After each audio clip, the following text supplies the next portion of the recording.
I want to emphasize to you about Ted's loud spiritual, what includes visions, to vividly sent visions, many visions sent to Ted, many dreams to vividly sent dreams, many voices that are crystal clear are spiritual communication, many crystal clear communications, including control of Ted with his feelings and his emotions and what he hears, what he thinks, and Ted's ideas. And this is called, or Ted's calling it, loud spiritual. And what Ted wants to tell you or emphasize is Ted believes his loud spiritual now far more than Ted believes currently accepted scriptures and Bibles, including the Old and New Testament, and including writings of Ellen G. White, including all writings of Ellen G. White, including things like The Great Controversy. Ted believes his loud spiritual much more than any of these now. And an indicator to Ted that his loud spiritual is more accurate is, again, getting back to Isaiah 9:6, what is a very prominent prophecy for the identity of the Messiah. For unto us a child is born, unto us a son is given, and the government shall be upon his shoulder, and his name shall be called Wonderful, Counselor, the Mighty God, the Everlasting Father, the Prince of Peace. Now Jesus praying up to this identity in Isaiah 9:6 of, Jesus was praying up to the Mighty God. Jesus was praying up to the Everlasting Father. And Jesus was calling himself the Son of God. And then Jesus was calling himself God like Jesus was another God. This is how some did get the doctrines that Jesus was God the Son, and then the doctrines developed, or the beliefs, there was a Godhead, a triune God, a Trinity, or three in one. Completely false. Isaiah 9:6 could completely prove Jesus was a completely false Messiah, and also the entire New Testament is invalid.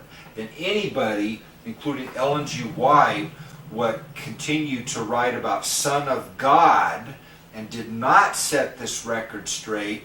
This could prove that Ellen G. White was a false prophet. Therefore, what is this really trying to tell you? Ted believes that in Bibles you can find that the creator of heaven and earth is the creator. There's only one creator. In the Old Testament, there's only one God. There's only one indicator of a God. And if you really look hard, you might be able to find a few words that say we instead of I, and then some took this literally to say this admits there's more than one God. And this is not accurate. There's only one Lord. There's only one Creator. There's only one God. There's only one Messiah. The Messiah is supposed to be God Himself, not Jesus praying up to or addressing or hearing from God in heaven or the Heavenly Father. That's my bird. Tweety bird, making a little noise here. Therefore, what I'm trying to tell you is Ted believes his loud spiritual much more. He doesn't sit on the right hand of another God. He sits on the throne. He sits on the primary throne. He doesn't sit on the right hand of God. He is God. He sits on the primary throne.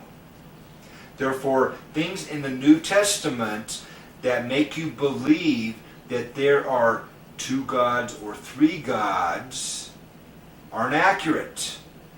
There's something wrong with the New Testament, and there's something wrong with Jesus saying Jesus was the Son of God and telling people that Jesus was praying up to or addressing the titles in Isaiah 9:6. Therefore, there's something wrong with scriptures, or Jesus was a false Messiah and a false Christ. Ted believes is loud spiritual much more than Bibles, much more than the writings of Ellen G. White, much more than any religious material now on world earth anywhere. Ted believes his loud spiritual is more accurate now than any of this, and the host had told Ted they're spending enormously to get through.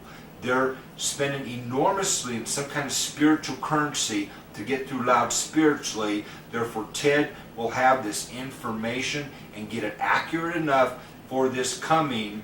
Therefore, we won't have all of these deceptions and false doctrines and false beliefs and things moving forward into the future.